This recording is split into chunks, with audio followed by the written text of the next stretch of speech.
credit for coming over. We have Mr. Plunkett here today. He's going to talk. I don't know if any of you were here last night. He talked in the library. Today's discussion is going to be on his first book. He's a retired FBI agent, and he's also written 3 books about the early years of the FBI. So we're going to give him some time this morning, and then there'll be time for questions and stuff. All right? Okay. Hey, thanks a lot, AJ. Appreciate it. So, like he said, this is my first book, The G-Man and the Diamond King. It's about the murder of Special Agent Nelson B. Klein. He was assigned to the Cincinnati FBI office. It happened in 1935. And so I'll jump right into how I got involved in all of this.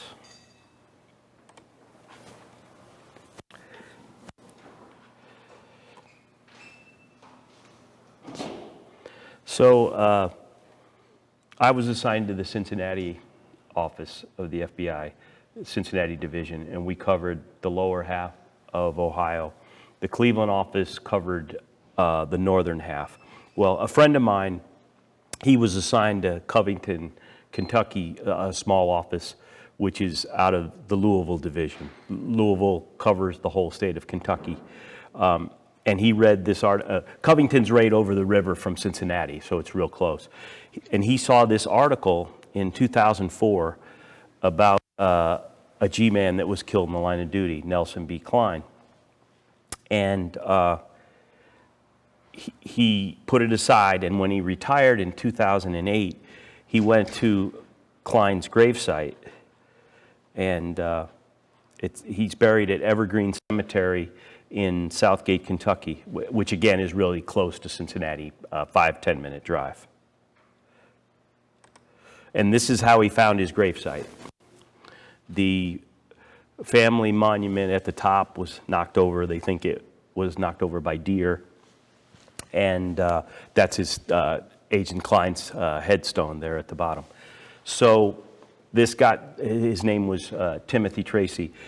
It got him thinking, well, we need to restore this, the FBI. So with the FBI, the Society of Former Special Agents of the FBI, the Cincinnati Police Museum, we got together, we got the funds from the society, they donated the money. And Tim contacted family members. Agent Klein's daughter-in-law was still alive, and he contacted her, and they gave permission to fix the gravesite.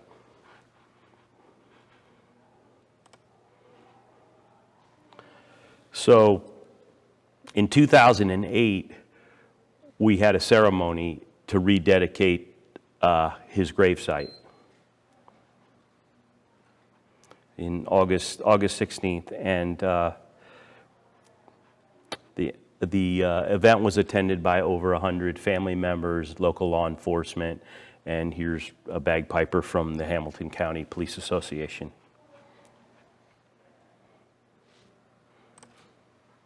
Here's his restored.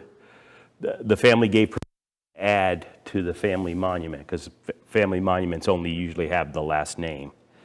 So Nelson B. Klein, Special Agent FBI, killed in the line of duty, August 16, 1935.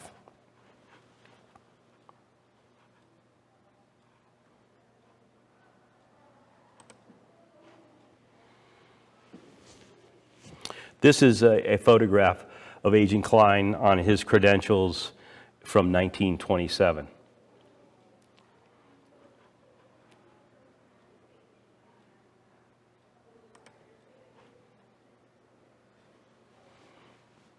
So this is the first official seal of the newly formed Federal Bureau of Investigation. When the organization began in 1908, it was called the Bureau of Investigation.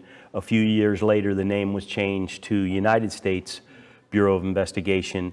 In 1934, the name was changed again to Division of Investigation. So basically what they did, they took the Department of Justice seal, put Federal Bureau of Investigation at the top, and Fidelity, Bravery, and Integrity at the bottom, and the colors are changed. I think the Justice Department seal is black and green.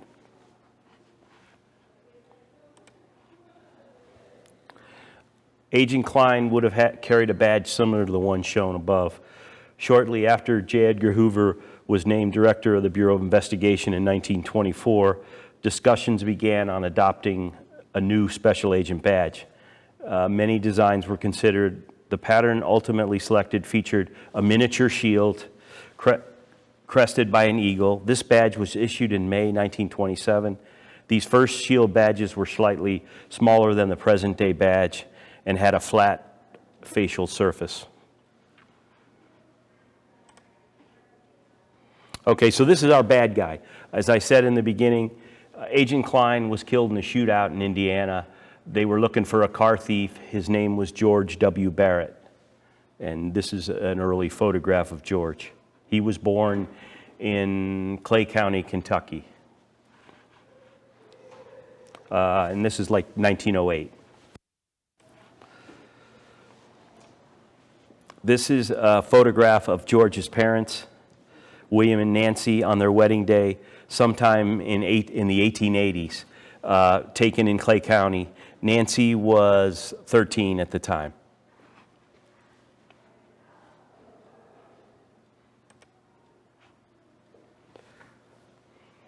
This is a photograph of George's sister, Rachel, as she appeared shortly before her death at age 34 in 1930. George was a pretty violent man. He got in an altercation with his mother. He ended up killing her and shot his sister. It was in a cabin, and she ran down the road and jumped on the mail truck and was taken to the hospital, and she later died of pneumonia.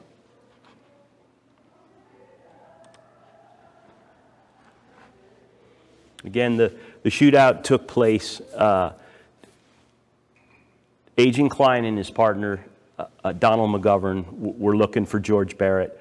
He was a car thief, and they got information that he was visiting his brother in West College Corner, Indiana. So the agents went to West College Corner, and they set up on his car. And a few hours later, George Barrett, the bad guy, he came walking down the street. He was in a short sleeve shirt and had a towel in his hand. And the agents moved their car from where they were positioned doing surveillance to block his car so he couldn't leave. Agent Klein, the agent that was killed, he jumped out of the car, said, "We're federal officers, we'd like to talk to you." George Barrett ran down an alley, and Agent Klein followed him. The other agent moved to his left and got behind a house. And as Agent Klein followed George Barrett, he turned around. He had a revolver in his, hidden with a towel, and he shot the agent 5 times. His weapon was loaded with 5 bullets. He had 1 empty chamber. Nelson Klein had an automatic. He fired all his shots, and George Barrett was hit in the knees. They don't know whether both knees were hit with different bullets or with the same bullet. Anyway, George Barrett was transported to Fort Hamilton Hospital in Hamilton, Ohio. Agent Klein, he died at the scene.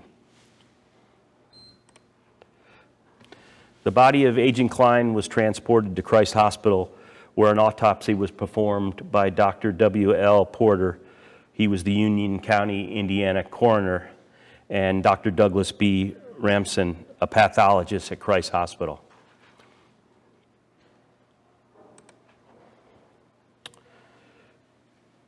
Agent Klein's was handled at the Dobling and Son Funeral Home. It's located in Fort Thomas, Kentucky, which again is just right over the river from the Ohio River from Cincinnati. And that's where his services took place.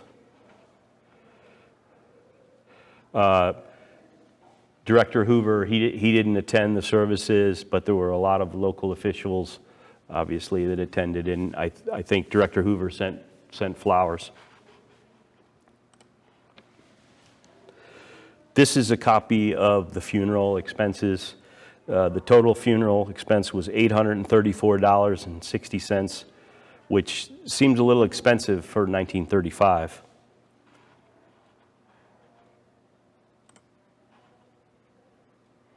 And this is what Evergreen Cemetery charged for his burial and whatnot, and that was $278, and I think that was part of the 800.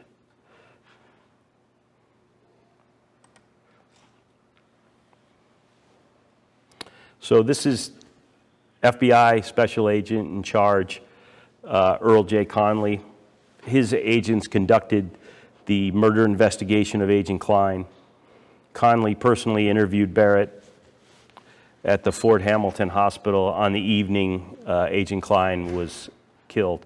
Barrett gave conflicting reasons why he shot. He told one of the neighbors that walked up to him, he was laying on the ground, shot in both knees, his gun was empty, and he told the woman that was a federal man, I got the drop on him, that kind of thing. Later on, he would change his story and say that he thought they were, the two agents, FBI agents, were a gang from Kentucky about a squabble, and they were there to kill him.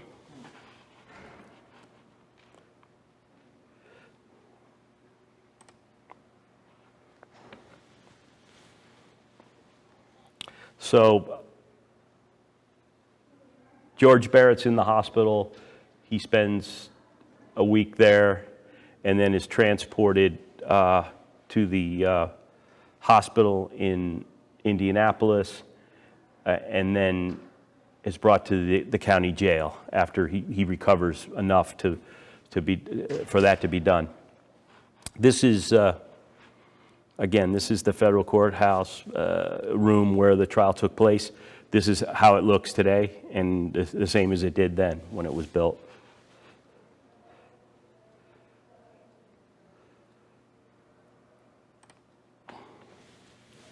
So not only was the Cincinnati FBI involved in the investigation, because the crime occurred in Indiana, the office in Indianapolis helped out with the investigation, and they had agents guarding Barrett when he was at the hospital and also at the jail.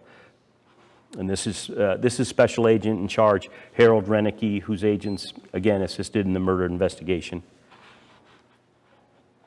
And also they provided security at Barrett's federal trial.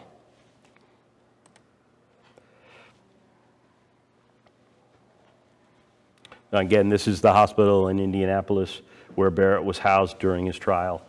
Once convicted in December, he was moved to the Marion County Jail in Indianapolis. This is a photograph of our bad guy. George Barrett how he looked at his trial in December of 1935. Again, the crime took place in August of 1935. Trial's taken place just a few months later. He doesn't look the part of a car thief, but Barrett used a version of what they call the mother system.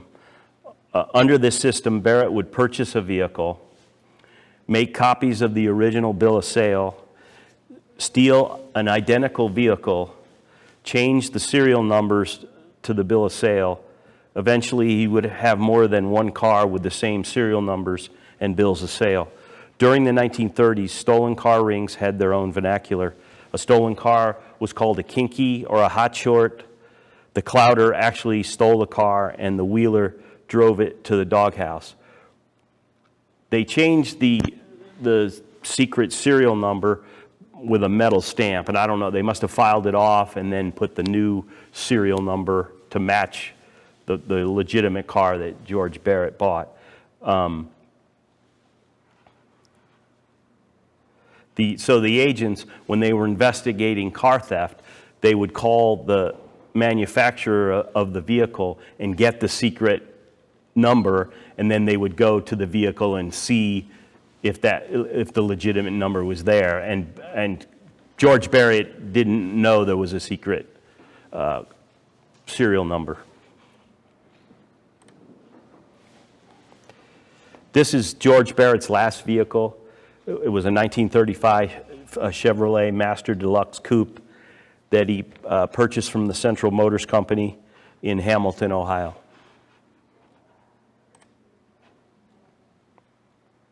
And this is the place where he purchased the vehicle in Hamilton.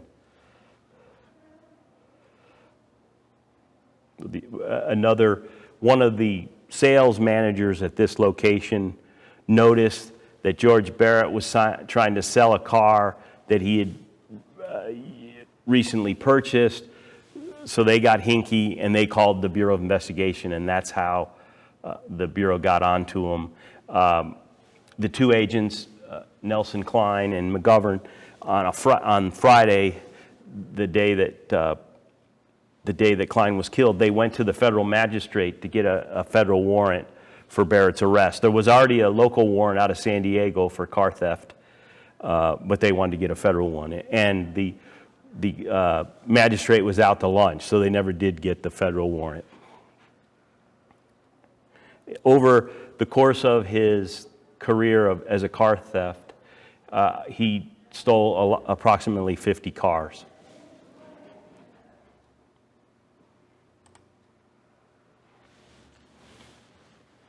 This is a photograph of Agent Klein's daughter, Barbara Ann.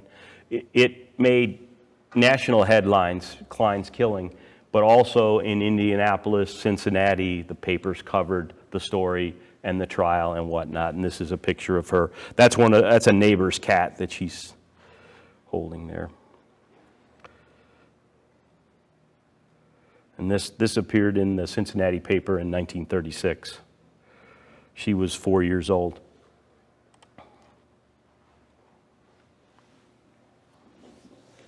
So this is meanwhile, Hoover's having conversations with Klein's widow. At one point, he offered her a position in the FBI if she so desired. And this is one of her replies to Director Hoover. Dear Mr. Hoover, your letter received regarding the bill in Congress, I am most grateful for the interest you are taking in my behalf and appreciate much all the government has done for me. I realize more and more each day the responsibility I have with the three children. They had three children together. And Miss Nelson more than words can tell. Again, thank you sincerely. There was no pension for widows at that time. So Director Hoover pushed Congress, and they got the law passed by the president, and Mrs. Klein ended up getting a pension, and offhand I don't remember exactly how much it was, and the three children got a stipend until they were 18 years old.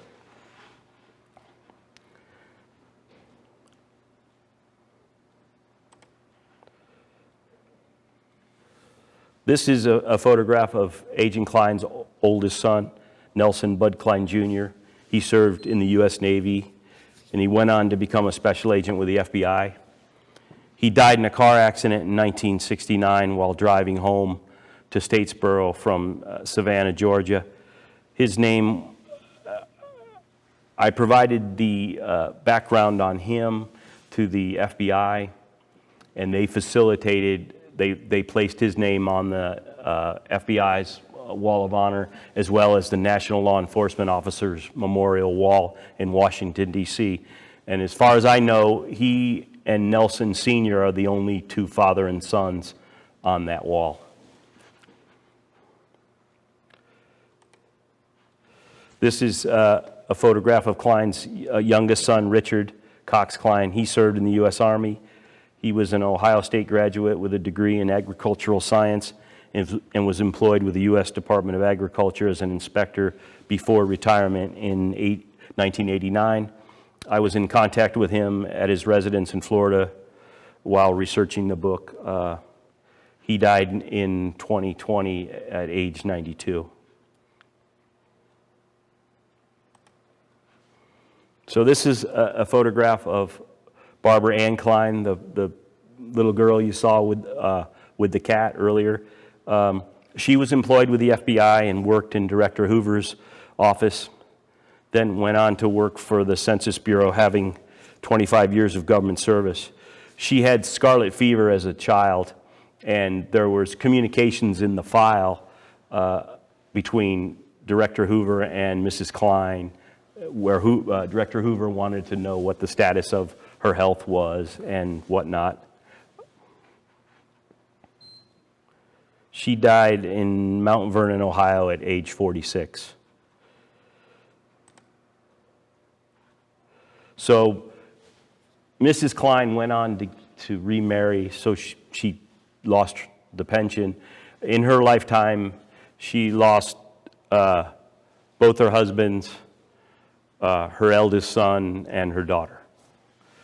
This is the cemetery, an unmarked gravesite at Holy Cross and St. Joseph Cemetery in Marion County, Indianapolis, where George Barrett was buried. So they had the trial. George was convicted, and he was hung in March 1936.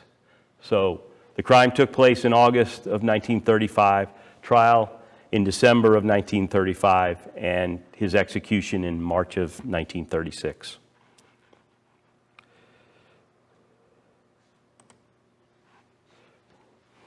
This is a photograph of Ellis and Neil Miller around 1935. Ellis's daughter, Connie Biggs, she's employed at Miami University in Ohio, contacted me after this book was released and advised that her uncle and father were across the street at 303 Union Street in West College Corner and heard the shots when the gunfight took place.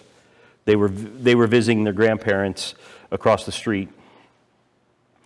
The older brother, he crossed the street, climbed under the grape arbor, and saw Agent Klein's body. And I interviewed them, and he said that he couldn't believe how much blood there was from the human body.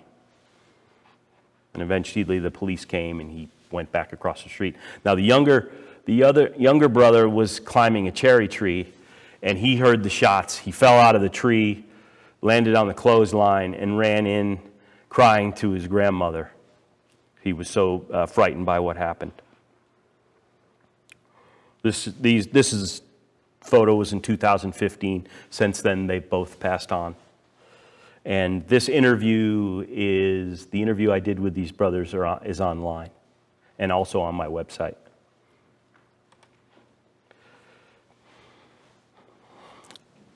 On August 16th, 2013, the Society of Former Special Agents of the FBI Cincinnati chapter provided this plaque honoring Agent Klein to the FBI Cincinnati office. It hangs in their lobby. Again, they had forgotten Agent Klein locally, and that's how I got interested in the story. Every year in May, during National Police Week, they read the names of agents killed in the line of duty, and Agent Klein was on that list. But in the Cincinnati office, no one remembered him until Tim Tracy, my friend, and the agent from Covington saw that newspaper article. So we restored his gravesite, and now we put a plaque in the FBI office.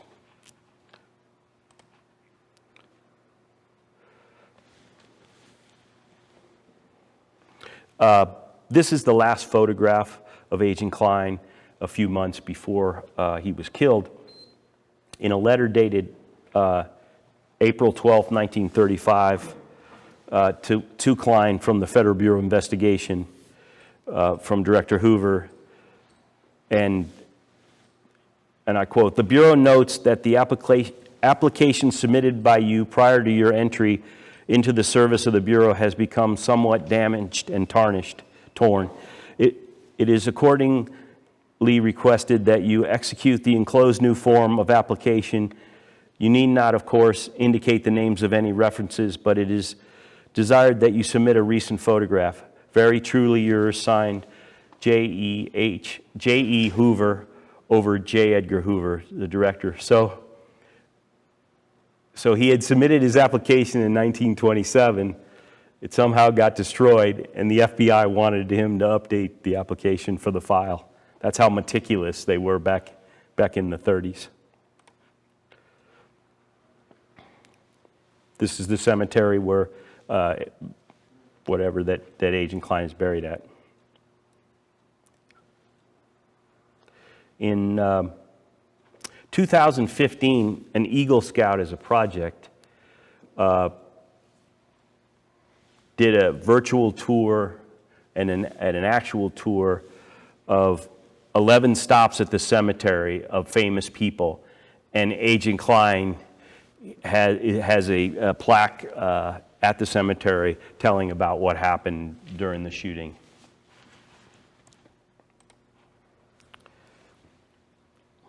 In 2017, an Indiana historical marker was dedicated at the State Line Ballpark, Town Grove at West College Corner, Indiana, which is approximately 100 feet from where the incident gunfight took place. Well over 200 residents, FBI employees from the Cincinnati, Indianapolis, and Louisville offices, and law enforcement members were in attendance.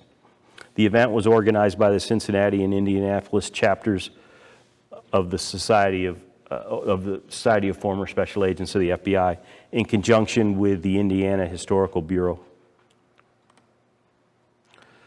The Irish National Anthem and National Anthem was performed by the Friendly Sons of St. Patrick Glee Club of Cincinnati.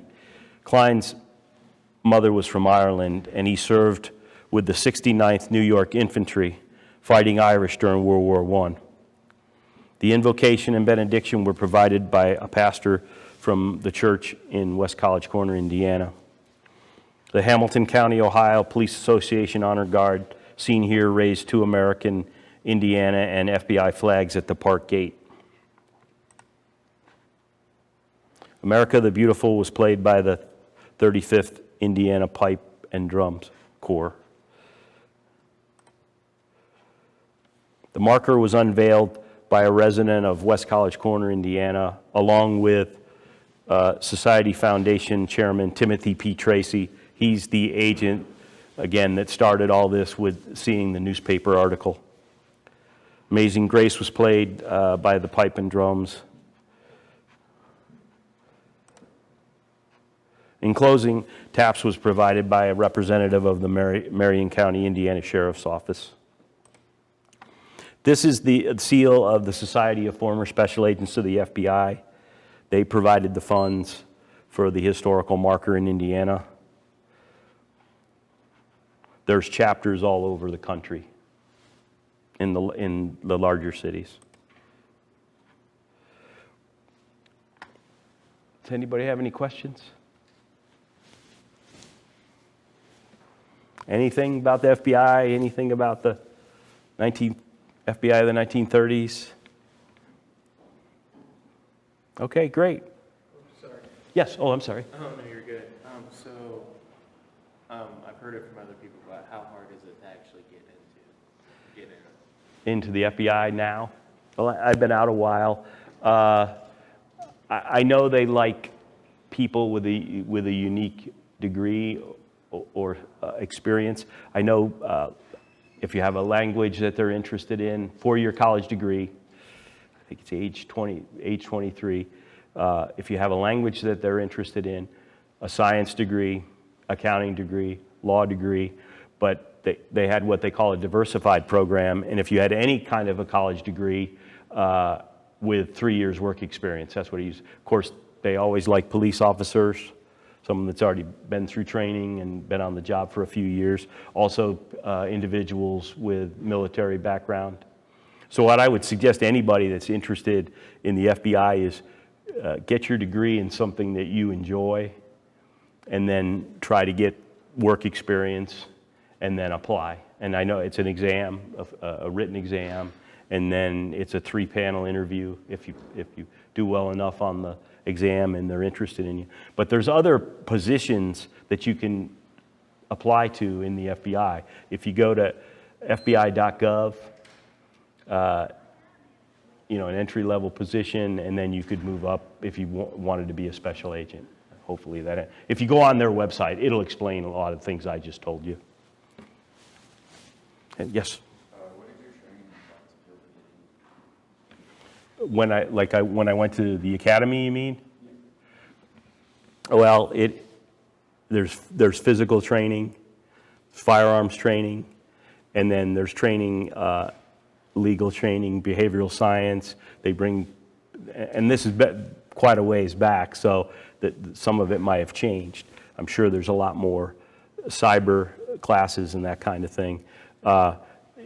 There's a class in how the FBI operates and all the particular procedures there. I'm trying to remember. When I went through, it was 16 weeks. I think it's longer now. Firearms training was like every other day, and they liked people that had never shot before because they like to train you in how they want things done.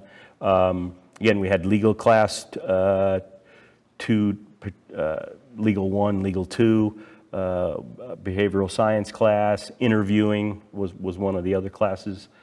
I'm trying to think what else. And of course, we had physical training. We'd go to the gym, there'd be boxing, there'd be hand-to-hand, some of those kind of techniques to disable an individual who's armed, unarmed, knife, handgun. We had surveillance classes where we'd go out and have to follow somebody. We also had scenarios where there's a crime and then you have to go interview the people to try to figure out what particularly happened. So hopefully that answers your question. Now, what was your favorite part? What did you enjoy? What did I like the best? Being finished. No, I like the legal part. I enjoyed that. The instructors were very good, very knowledgeable. And it's still at Quantico. That's where the training is. And again, I think it's probably longer now. It might be 20 weeks. They've had to add all the, like I said, with the computer cyber area and terrorism and national security matters. I know there's a class on that too as well. Anybody else? Yes. So how does the federal side interact with the state side, like the FBI and the KBI? Like how does that coordinate? I don't know that I understand. Like they would work together. Yeah, Like there'd be task forces. Like in drug cases, the FBI and the police would work together. Of course, on a kidnapping, they would work together. There's a National Academy at Quantico where police officers go and train for 16 weeks in leadership and also in legal matters. And so that's kind of a connection with the FBI as well. I mean, the FBI can't do its job without local police, whether it's city, county, state. And we had individuals that actually sat in the office on the particular squads, whether it be a criminal squad, whether it be the Joint Terrorism Task Force. There were city police officers and state and other federal agencies. And they would work, you'd get the information in on a complaint of a possible terrorism nexus, and those individuals would go out and do the work, just like an FBI agent would go. They'd go to the training at Quantico for the in-services on how to investigate terrorism. Usually those are like 2 weeks long. So without the local partners, local and state partners, the FBI, just not enough manpower. Anything else? Yes, sir. Like analyzing behavior can be difficult. So do you have any just tips to do that with? I mean, Analyzing, like when you're doing an interview, you mean? well, Or I mean, yeah, that, or I mean, just profiling when you're, you have a group of people and you're like, okay, so who's the guy? I remember a particular case in Cincinnati where we were investigating an individual who had ties to the Aryan nations, and we brought people in from the behavioral science unit at headquarters, and they read the file and they did interviews and they came up with a profile of the individual, how violent he would be, and all kinds of other types of things that would help you if you ended up doing an interview. I'm trying to remember what happened in that case. I think we ended up arresting him. He was a felon and he wasn't supposed to have a weapon, and we arrested him and he went to prison, but he eventually became a source of the FBI. So I don't know if that answers your question, but anything else? Well, thank you so much. I appreciate your attention.